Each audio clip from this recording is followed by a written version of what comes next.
So you might be in a situation where your iPhone screen is randomly just moving by itself. So maybe you're just holding your iPhone and the screen is randomly twitching like this, or something like that is going on.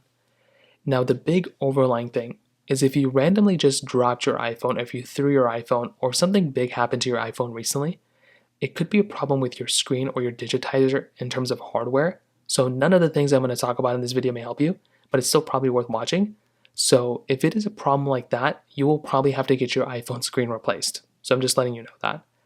But one of the first things you can check out though, is you can go ahead and make sure that if you have any sort of accessory plugged in inside of your iPhone, if you have a screen protector on your iPhone or anything like that, take a close look and you want to see if there's any problems with that screen protector, if there's like water under the display, if there's water on the display, or if you have an accessory plugged in or a case that's being weird or finicky.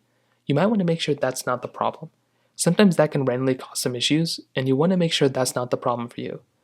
Also, sometimes if you actually plug in your iPhone, and let's say your iPhone is overheating a lot, your phone can do some random things there too, and maybe the display can start twitching or something like that.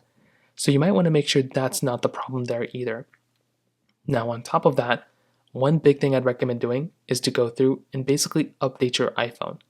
So make your way over into your iPhone settings application right here, and then scroll down until you see this general option, which is right here. So click on general, click on software update right here, and all you're going to want to do is software update your iPhone.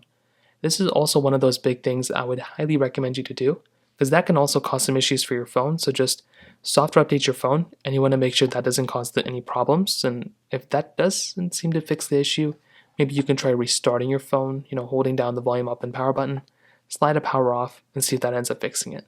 If not, you might want to go ahead and contact Apple and let them know basically what the situation you're in. If you have any other thoughts or questions, please let me know in the comment section below. Hit the like button, that would mean so much, but definitely hit that subscribe button. More importantly than everything else, I love every single one of you guys. Hopefully I'll catch you guys in the next video. Peace out.